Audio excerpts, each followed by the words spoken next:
I want to welcome you to the Ask Jeff YouTube channel. Here's today's question. Revelation chapter 22, verse 2.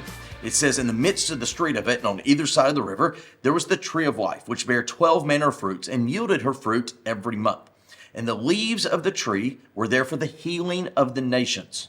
Question number 1, is there a tree on either side of the river? Question number 2, is there a need for the healing of the nations? Now, obviously on Wednesday night, when we do Ask Jeff here at First Baptist Church of Opelika, we can go into exhaustive explanation. I'm going to try to keep it somewhat brief. When you go to this passage in Revelation chapter 22, it mentions a tree of life, not multiple tree of life. And yes, it does say on either side of the river. So you kind of get this picture that the river kind of, quote, runs through it. I don't know exactly how that works out. That's just kind of the picture we have. I'm just going to kind of work with that because the real question here is really not where the tree is in relation to the river, but really the purpose. And the question becomes, why would there be the healing of the nations? The reason this is important is this is chapter 22. It's talking about the New Jerusalem. You go back into chapter 21 of the book of Revelation, it talks about a new heaven, a new earth, a new Jerusalem, all former things are past, etc.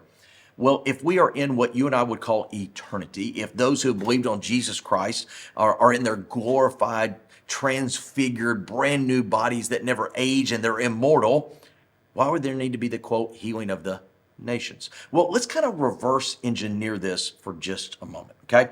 When you go all the way back to what we know as Matthew chapter 25, we have the physical return of Jesus Christ. Obviously, we could talk about Armageddon, but 25 of Matthew is actually talking about after Armageddon, where Jesus judges those who came through that horrific tribulational period, obviously did not fight against him, but for lack of better terms, I hate to use the word innocent, but they were bystanders.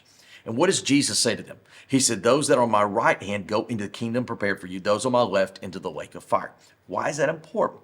Because those who go into the kingdom, we're not talking about heaven. We're not talking about eternity. We're talking about an earthly existence that's pictured in Revelation chapter 20, verses 1 through 6 of Jesus reigning on his throne. And those who believed in him, like you and I today, are reigning with him as kings and priests. What's important about that is through that 1,000 years, we call it the millennium because that's just the Latin word for it, you see the propagation of humanity in mortal bodies, making sacrifices to the Lord on the earth. In fact, you go back to Ezekiel, and there's a lot of passages about this, even in Isaiah. Why is that important? Because at the end of this 1,000 years, according to Revelation chapter 20, Satan is loose because he's been bound for 1,000 years, and he actually tempts a few of them to rebel with him. Why is that important? Because you would have literally millions, if not billions of people who have been born and are living in this time period that have only known Jesus on the throne. There's never been a decision to be rendered.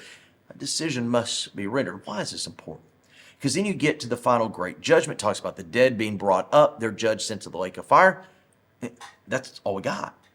We don't have any record in the Bible of these individuals who come through the millennium ever getting a, quote, new body. There's just no, we have that for the church, but we don't have it for these folks. The picture we get, again, may seem a little odd, but the picture we get in the book of Revelation is they just go into the new heaven, new earth, new Jerusalem as the nations. That's what they're called in Matthew 25. That's what they're called in Revelation 19. The word nation just means groups of people or people groups. Why is that important? Well, if you are still in a mortal body, one that could die, you need healing. And what does it say there in Revelation 22? That the tree of life is for the healing of the nations, and it bears its fruit every month. And so the idea you get is there is this, can I say a could it be that in eternity there are mortals who have to be healed by the tree of life because they were not a part of the body or the bride of Christ through the shed blood of Jesus Christ during the time period that you and I know as the church.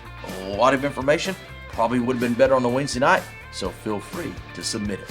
Great question. If you have one, send to AskJeff.net. Maybe yours will be tomorrow's.